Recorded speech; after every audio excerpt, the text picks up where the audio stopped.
Bienvenidos a un episodio especial, a un episodio de las finales de la NBA, pero no uno cualquiera, sino con Álvaro Martín, que se encuentra en Indianápolis. Bienvenido una vez más a Touchdown.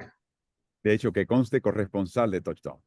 Corresponsal enviado especial de Touchdown desde su sede hasta, por supuesto, y Oklahoma City e Indiana. Pues unas finales muy raras, Fernando. Y Sí. te comentaba antes de comenzar que en la última sesión de medios traen al entrenador y traen a dos jugadores, típicamente dos estrellas. Y de los 6 que se presentaron, pude hacerle pregunta a 5 de ellos, que no habla bien de mí, habla de la poca prensa que hay acá, relativamente hablando, para unas finales de NBA. Pero dices, ya vamos directamente al grano, que me parece bien. Dices que hay menos prensa internacional o hay menos prensa local o una combinación de ambas. La prensa local de cada ciudad es más pequeña de por sí, es menos nutrida. Ahí empieza por ahí, que sí, típicamente llena el foro. Luego hay muchas personas que dijeron, bueno, para esta final me ahorro el dinero. O mando uno en vez de dos, o no mando a nadie y lo cubro remotamente. Y yo te diría que aparte del grupo de televisivo que típicamente está acá, algunos inclusive no han venido, han preferido, que siempre vienen, pero han preferido narrar desde su país. Eh, Están ellos acá y están ahora los personas como nosotros y como tú, como Touchdown, como Ritmo, que sencillamente somos un grupo dedicado al tema, pero mucho más pequeño, y somos los beneficiarios de todo esto en cuanto a Sí, conseguir espacial y conseguir espacio para preguntar. sí, pero es interesante, ¿no? Porque al final no deja de ser la NBA, no deja de ser dos equipos que a nivel baloncestístico es muy atractivo, por ritmo de juego. A mí visualmente la final me está gustando mucho, porque al final es verdad que el segundo partido un poquito más desigual, pero por lo general yo espero que los siguientes partidos sean un poco más igualado y la velocidad de juego creo que es mucho más alta que otros años, con lo cual es verdad que te dice mucho de cómo funciona el business en Estados Unidos, al ser mercados más pequeños, pero sí me llama la atención un poco más por el lado de Indiana, porque al final, a pesar de ser un mercado pequeñito, Indiana Pacers no deja de ser un equipo con una tradición y una religión de baloncesto muy grande, ¿verdad? Que de hecho, hoy Rick Carlisle le hicieron la pregunta y él recordó que efectivamente dijo, campeonatos de ABA, ¿no? Una final previa, el estado que definió la palabra Hoosiers, que Sí, define al presidente de este estado, y en mucho estadounidense, inclusive fuera de Estados Unidos, al ver la película Hoosiers dedicada al básquet, piensa que Hoosiers quiere decir un jugador, una persona que jugó básquet. Y no. luego remató con la presencia de Caitlin Clark, con el equipo de Fever de la WNBA. O sea, dice, hay mucho que celebrar acá, como diciendo, este lugar tiene tradición. Y en ese Sí. sentido tienes razón. Y Indiana se siente muy orgullosa en ese sentido. Yo creo que mañana, bueno, este episodio saldrá justo en el día del partido, pero yo creo que mañana vais a vivir un ambiente especial, porque yo creo que la afición de Indiana es muy pasional y el baloncesto allí es el no va más. Al final, a pesar de que la NFL creo que es el deporte rey en Estados Unidos, como siempre hemos comentado, pero creo que los Indianapolis Colts no es un equipo tan potente, digamos, en los últimos años. Y los Indiana Pacers creo que se está viviendo con un fervor, especialmente con este grupo de jóvenes, de figuras menos, a lo mejor atractivas internacionalmente y menos reconocidas porque no hay una superestrella, pero creo que me da la sensación, no, corrígeme si me equivoco, que el feeling entre la afición y jugadores en este caso es muy potente y me da la sensación de que el feeling es muy alto allí en Indiana, ¿verdad? Cuando esperas 25 años entre apariciones en finales, el hambre que tienes es importante y es inevitable. Yo diría que comparten ciertos rasgos estas aficiones, ¿no? Mencionabas que Indianapolis por lo menos tiene a los Colts, tiene un equipo triple A de béisbol, es una ciudad un poquito más grande, casi 1 millón de habitantes. Oklahoma City la define el Thunder. Sí. Realmente los pone en el mapa. Tienen otras cositas, pero los pone en el mapa. Tienen esa sensación del medio oeste central de Estados Unidos, donde, por ejemplo, son gente conservadora. En el caso de Oklahoma City, hay una persona que da un rezo, una bendición antes de comenzar el partido. De ahí pasamos al himno. Todo el mundo se mantiene de pie. Después del himno, todo el mundo permanece de pie hasta que el equipo local anote los primeros puntos. Y de Indiana, no tanto con la parte religiosa, pero después del himno, todo el mundo de pie empieza el partido, todo el mundo de pie, todo el mundo en el estadio, y cuando anota Pacers es que finalmente se sientan. Eso es muy del medio oeste de Estados Unidos, es Sí, una eso es muy costumbre. divertido esto. Yo lo he visto El- allí en Chicago también lo hacían, cuando tuve la oportunidad de ir allí en el United Center. Pero más allá de eso, porque es verdad que, pues eso, que al final es una final, como decimos, inédita, única. Yo no me la esperaba, te voy a ser sincero. A ver, Oklahoma sí, pero el lado de Indiana Pacers ha sido una gran sorpresa. Me gustaría un poco que, ¿cuáles han sido tus sensaciones, entrando ya un poco también en lo que es baloncestístico, que también tiene interés para nuestros seguidores? ¿Cuáles han sido tus primeras sensaciones de diferencia de equipos? Porque al principio las apuestas en Las Vegas y en todas las casas de apuestas daban una diferencia muchísimo mayor de lo que realmente, desde mi punto de vista desde fuera, no sé cómo lo veráis allí en el estadio, pero no parece que haya una diferencia tan grande como para decir, nah, esto lo ha ganado Oklahoma ya seguro, ¿sabes? bueno, esa diferencia se achicó importantemente cuando Indiana ganó por un punto, agónicamente, el primer partido. Ahora de repente se vuelve a abrir cuando estamos en Oklahoma, en Indiana, dado lo sucedido en el segundo partido. Mira, Sí, la percepción es la siguiente. Indiana es un equipo, primero que nada, los dos equipos están acá porque representan el nuevo modelo de armar equipos en la NBA sí, de forma prematura. No puedes tener 3 estrellas ya. Es más, si no tienes 2 estrellas, si tienes una banca profunda, mejor todavía. La NBA de hoy es una NBA de vértigo, de muchas posesiones, inclusive en la media cancha de cubrir el triple, de ir norte-sur, este-oeste, constantemente extenderte al límite. Necesitas piernas jóvenes, necesitas piernas frescas, necesitas varias piernas, un conjunto de piernas. Así que estos dos equipos encarnan ese modelo. La diferencia y lo sorprendente de Oklahoma City es lo rápidamente que han curtido a los jóvenes. sí. Un equipo con una edad promedio de 24 y pico de Sí, años. sí, creo que es el equipo más joven en llegar a una final desde el 77, si no recuerdo mal. Entonces, me parece Si increíble. llega a finales y la gana, el segundo más joven en ganarlas, detrás de Portland Trail Blazers del 79, el equipo de Bill Walton. No, no, es Entonces, increíble. y son años de perro, Fernando. O sea, tienes una edad cronológica, pero en la cancha juegan como un equipo mucho No, mayor. no, totalmente, pero yo quería además resaltar que en algo que a ver si estás de acuerdo con esta reflexión que he hecho, que es curioso que en la época del triple estamos ante dos equipos que se ve muchos más tiros de dos que lo habitual en los partidos. Porque, por ejemplo, una de las claves de la victoria de Oklahoma en el segundo partido es que anotan de dos debajo del aro, porque en el primer partido fue un auténtico desastre, pierden el partido no por los triples, sino porque fallan una cantidad de canastas debajo del aro impresionantes, y como dices tú, tiene una rotación muy alta y una fluidez de juego muy diferente, porque leí un dato también muy interesante, de que el número de pases que dio Oklahoma en el primer partido fue el más bajo de toda la temporada que había hecho Oklahoma. O sea, entonces, como que en ese sentido es llamativo, es muy llamativo lo que estás contando tú y muy interesante de cara al futuro. Parecen dos plantillas que ojalá este sea el modelo, porque al final el baloncesto no deja de ser un deporte colectivo. Entonces, un deporte colectivo debería aportar mucha gente. Entonces, estamos viendo que en las finales de la NBA, corrígeme si me equivoco, en el primer cuarto de los dos partidos, cada equipo había utilizado 10 jugadores casi. Yo no sé, no sé cuántas finales llevas, pero yo no sé si habías visto algo parecido, tantos jugadores en un primer cuarto. Y por diseño, no por necesidad. No Sí, es que sí. alguien se lesionó, o alguien se cargó de faltas y tuvo que sacarlo el técnico. No, no, no, es exactamente eso. Es más, Fernando, ambos técnicos buscan la diferencia en el cuadro para provocar un desnivel a su favor, para sacar ventaja. AJ Mitchell había jugado 8 minutos en todo el playoff previo y jugó 4 en el primer partido. Esencialmente un novato, armador de tercera o cuarta línea, en finales.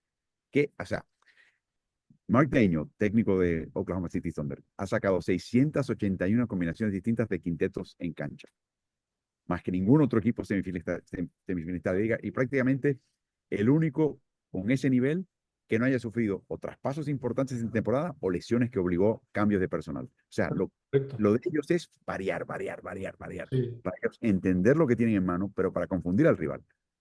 Y se repite acá. Sí, Yo creo porque que la diferencia entre ambos en cuanto al pase es que el equipo de Oklahoma City depende mucho más del balón en las manos de Shea y Sí. por identidad pasa mucho menos que el equipo promedio de la liga. Lo que alucina es que lleva ya 4 años consecutivos Indiana completando la cuarta mayor cantidad de pases o más. Ha llegado primero hace 2 años, el año pasado el primero, este año segundo en cuanto a pases por partido. Es un vértigo lo que hacen en la media cancha. Es increíble. Te quería preguntar también por Tyrese Haliburton, que al final, digamos que, porque Shai Alexander, yo creo que hay más un consenso de que creo que ha sido un MVP justo, nadie duda de él, pero Tyrese Haliburton tiene como una de cal y una de arena, ¿no? Al final, el primer partido mete una vez más el porcentaje que tiene de canastas en el clutch en los últimos 5 minutos de partido es descomunal en estos playoffs y sin embargo en el segundo partido parece como que desaparece, ¿no? O sea, tiene partidos que es el más importante y luego tiene partidos que desaparece un poco. Entonces, ¿le ves una similitud a jugadores que ofensivamente son muy buenos y luego defensivamente desaparecen? O sea, ¿en qué momento de la carrera de Haliburton le ves? O sea, ¿qué sensaciones te da a ti este jugador, básicamente? Posible, él puede convertirse en una persona más constante, pero ese no es su juego, esa no es su ADN. Este chico prefiere, primero, tiene un carisma tremendo. Te das cuenta que los compañeros de equipo lo tienen que amar. Sí, Está constantemente colocándose en posición de triunfar, sea en una jugada defensiva, ofensiva, anotando o no. Es ese tipo de jugador muy, muy carismático. Te das cuenta por qué vino Pascal Siakam, Siakam a jugar en este equipo. No solamente fue por una cuestión de dinero, es que tiene ya esa reputación. Todo el mundo quiere jugar con él, tipo alegre, siempre positivo. Y su instancia al pisar la cancha al principio de un partido es armar al equipo. Él anota si no queda otra. sí, Él no sí. está ni siquiera pensando en el aro. Cuando hace falta al final y él se convierte en este modo torbellino de diablo de Tasmania, que lo que quiere es hacer una locura para que el equipo contrario no pueda hacer nada. Tiene un tiro muy feo. Ese tiro de triple es feísimo. Sí. Penetra al aro y tira de costado. No es el chico más depurado o fundamental, pero es un revulsivo. Yo creo que ese va a ser su carrera, que al principio anote más y después un poquito menos al final, quizás, pero yo creo que ese es el estereotipo de él y creo que no va a cambiar mucho. Yo creo que ya viene eso de fábrica. Sí, totalmente. Dos más y luego te preguntaré al final tu pronóstico. Por un lado, quería preguntarte cómo, o sea, lo comentábamos antes, esto un poco menos deportivo, comentábamos antes de que es una final con menos prensa, quizá con más oportunidades. Eh, ¿Qué cosas ves que a lo mejor puedes realizar en estas finales a nivel periodístico que en otras finales con más gente no has podido hacer? Muchísimo, muchísimo. O sea, yo estoy disfrutando estas finales desde ese punto de vista y me doy cuenta que no me debo acostumbrar. Te voy a dar un ejemplo. Desde la pandemia, como bien sabes, restringen el acceso a los vestidores. Sí, Te dan una pulsera para tú poder entrar. Jamás he recibido una pulsera. Ni desde que empezaron a restringir el acceso, jamás. En estas finales me han dado ya para el primer partido y para el segundo. qué bueno. Y eso es, de nuevo, no es porque yo sea una persona especial, es que no hay escasez de prensa y están llegando al fondo de la lista. Y en ese sentido ha sido muy bueno. Te dan acceso a la cancha. La actitud, francamente, de la NBA es distinta. Cuando hay mucha gente, están un poquito como vaquero Ya, con ganado, ¿no? ya. Muchachos para aquí, muchachos para allá. Aquí te están dando más tiempo, hay más sonrisas, hay más intimidad uno con uno. Es otro trato distinto. No es que sea malo en el pasado, es que es más, tienen más tiempo para dedicarte. Y eso se siente acá, Fernando, sin lugar a dudas. Añade que son dos ciudades hospitalarias, gente muy buena, no tiene filo, no es Filadelfia, no es Nueva York, no es Los Ah, no, Ángeles. no, no. Se disfruta mucho esta experiencia desde el punto de vista periodístico. Y luego, por otro lado, te iba a preguntar, ¿a qué crees que se debe los milagros de los Pacers? Porque es algo, a ver, tú bien sabes que yo soy del Real Madrid, yo no lo oculto, me recuerda a las remontadas del Real Madrid en la Champions League, que cuando parece que se va a acabar el partido y de repente meten 3 goles en 5 minutos.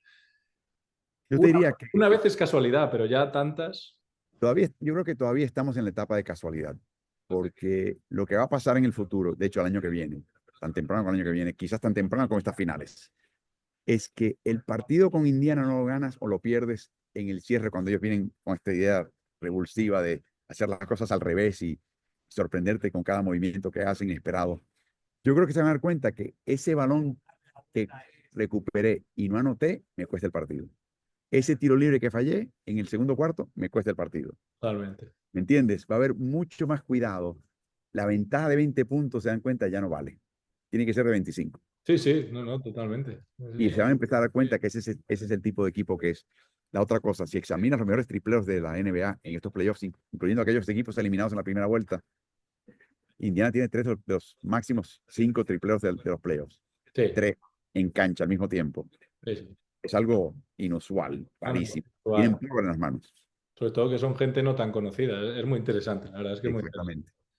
Nada, ya para finalizar, que sé que tenéis una agenda apretada, desde el punto de vista del ocio, ¿qué le puedes contar a la gente? Oklahoma e Indiana, ¿qué puedes hacer cuando no estás cubriendo a nivel Bueno, baloncesto? ¿Qué puedes hacer? Oklahoma City nos sorprendió muchísimo. Nos colocaron en una zona que se llama Bricktown, que queda al sudeste del centro de la ciudad, un área que están redesarrollando, era industrial, pero hay más hoteles que residencias. Por lo tanto, de noche no hay flujo peatonal, Ya, nada. ya, Hay un grupo de clubes nocturnos, algunos de mejor reputación, otros de menor, ya. y eso es todo. Y no hay una farmacia, no hay una tienda, no hay un supermercado. Literalmente, los más cercanos están a 8 kilómetros de distancia. No te Madre, miento. O sea, madre. en el downtown no hay nada. Tienes que irte al suburbio, al norte, 8 kilómetros distante, para ir a una farmacia o a un supermercado. Es increíble. O sea, notable. En otras palabras, necesitas auto. ¿Indiana? Indiana es distinto, es una ciudad más grande, Ah, es más mixta. De hecho, tiene una calle, una avenida que se llama la Avenida Massachusetts, que es una avenida bohemia, sí. literalmente. Lo más bohemio que vas a ver en una ciudad del medio oeste de Estados Unidos. Y tiene cocina de todas partes del mundo. Hay un lugar allá anoche que almorzamos, se llama Sal y Pimienta. Son pinchos estilo español, Qué me bueno. imagino, acá en Indiana. Así que hay mayor variedad, hay cosas muy interesantes. Lo que sí me gustó, hay que mencionar de Oklahoma City, fuimos a un museo que se llama el Museo de los Primeros Estadounidenses.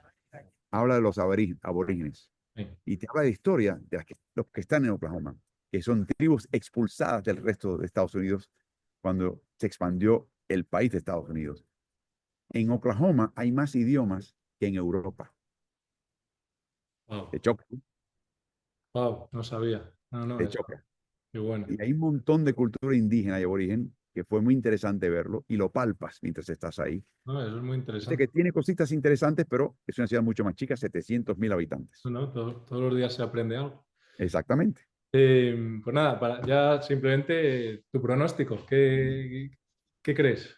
Me conoces, yo no lanzo pronósticos de ningún tipo, pero te diría que usualmente te podría decir si me da la impresión que esta serie va larga o corta. Obviamente el tercer partido te va a contestar la pregunta, pero tocando un tema que tocamos de paso, la diferencia entre los equipos, lo que verdaderamente sorprende cuando estudias el video y tenemos un coach, Tomás Lamas, que estuvo con He el visto, Valencia Basket, he visto un año, en la cancha, hicisteis una cosa muy interesante además. él estudia y nos comenta la capacidad de esta juventud de Oklahoma City de jugar de forma distinta, con alineaciones que nunca antes habían visto entre sí, jamás en toda la temporada, a nivel de finales.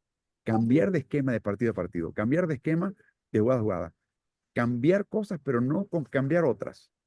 La capacidad que tiene de aprender y mejorar es muy, muy notable. En otras palabras, hay un grupo de personajes en la serie de la Guerra de las Galaxias que llaman los Borg, eran medios robots. Sí, Y lo que hacían era que llegaban a la civilización, aprendían todo lo que había que aprender esa civilización y eran inmunes a cualquier cosa que planteaba esa civilización.